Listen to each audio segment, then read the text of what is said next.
नमस्कार. आपण रोज ज्या वस्तू वापरतो ना, अगदी मोबाईल फोनपासून ते आपल्या गाडीपर्यंत, या सगळ्यामागे एक अदृश्य ताकद काम करत असते. ही ताकद आहे अचूकतेची.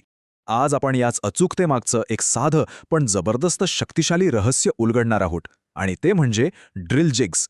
आता हे नाव कदाचित नवीन वाटेल, पण हे नेमकं काय आहे आणि इतकं महत्त्वाचं का आहे? चला तर मग शोधूया. एक कल्पना करा, आपल्याला एकाच वस्तूचे हजारो लाखो नग बनवायचे आहेत आणि प्रत्येक नगावर अगदी त्याच जागी एक छिद्र पाडायचे. 1 मिलीमीटर सुद्धा इकडे तिकडे न होता प्रत्येक वेळी अगदी तंतोतंत. हे कसं शक्य होईल? हे वाटतं तितकं सोपं नाही. उलट ही एक खूप मोठी औद्योगिक समस्या आहे. आणि याच समस्येवरचं उत्तर आहे जेग. जेग म्हणजे एक असं खास डिझाईन केलेलं साधन जे 3 मुख्य कामं एकदम अचूकपणे करतं. पहिलं, ते वर्कपीसला म्हणजे ज्या वस्तूवर काम करायचं आहे त्याला घट्ट पकडतं. दुसरं, त्याला अगदी योग्य जागी स्थिर करतं. आणि तिसरं, जे सगळ्यात महत्त्वाचं आहे, ते म्हणजे कटिंग टूलला, उदाहरणार्थ ड्रिल बिटला अचूक मार्गदर्शन करतं. तर मग ड्रिल जिग म्हणजे नेमकं काय?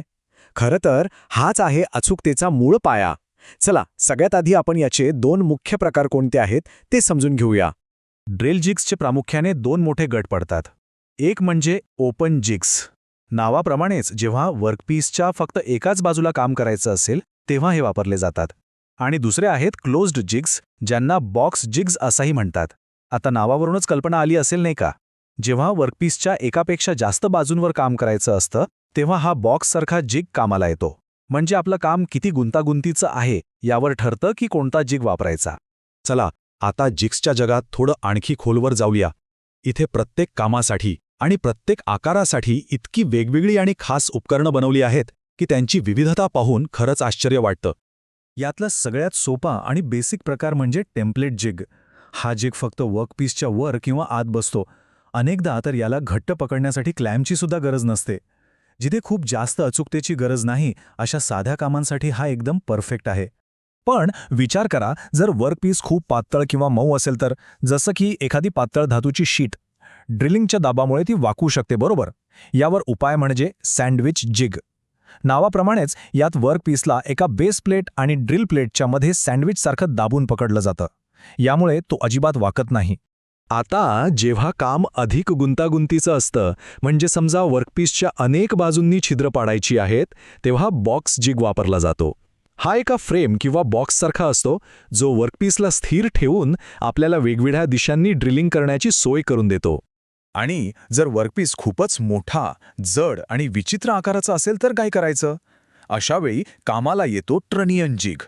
हा जिग एका अक्षावर फिरू शकतो, ज्यामुळे कितीही जड वर्कपीसला आपण सहजपणे फिरून वेगवेगळ्या कोनातून ड्रिलिंग करू शकतो. मोठमोठ्या इंडस्ट्रियल कामांमध्ये याचा खूप वापर होतो. बरं, आपण जिग्सचे वेगवेगळे प्रकार तर पाहिले, पण आता जरा आत डोकावून पाहूया. एक जिग आतून कसा बनलेला असतो?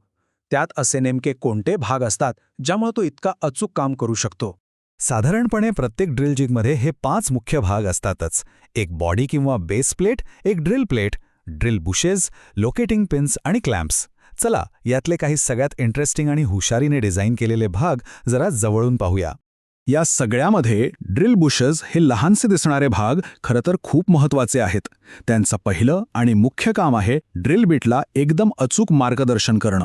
ते कठीण केलेल्या स्टीलपासून बनवलेले असतात, त्यामुळे ते लवकर झिजत नाहीत.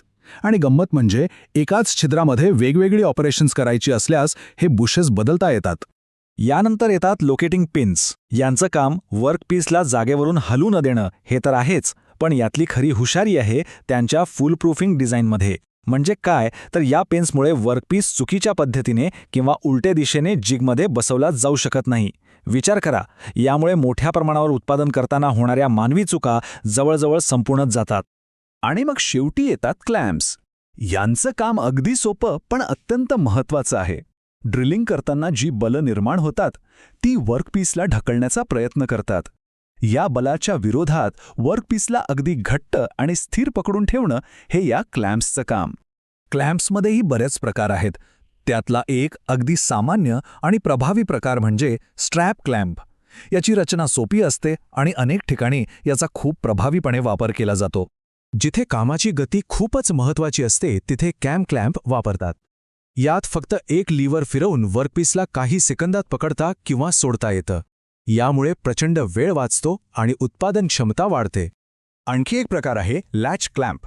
याचा वापर बहुतेक करून लीफ किंवा बॉक्स जिग्सवर होतो, जिथे वर्कपीस सहजपणे आतबाहेर करता यावा यासाठी एखाद्या झाकणासारखी रचना केलेली असते.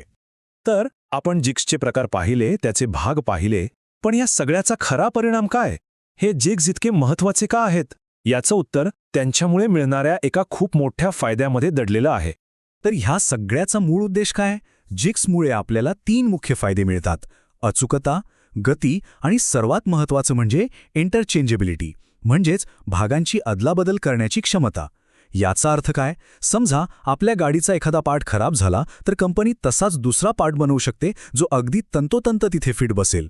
हे फक्त आणि फक्त जिग्समुळेच शक्य झालं आहे. एका वाक्यात सांगायचं तर हे वाक्य जिगची भूमिका अगदी अचूकपणे मांडतं.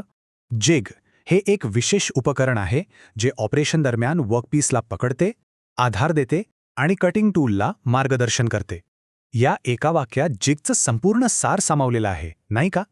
तर पुढच्या वेळी जेव्हा आपण आपला फोन हातात घेऊ किंवा आपल्या गाडीत बसू, तेव्हा एक क्षण विचार नक्की करूया, या वस्तूंच्या प्रत्येक भागात, प्रत्येक छिद्रात एक न दिसणारी अचूकता लपलेली आहे.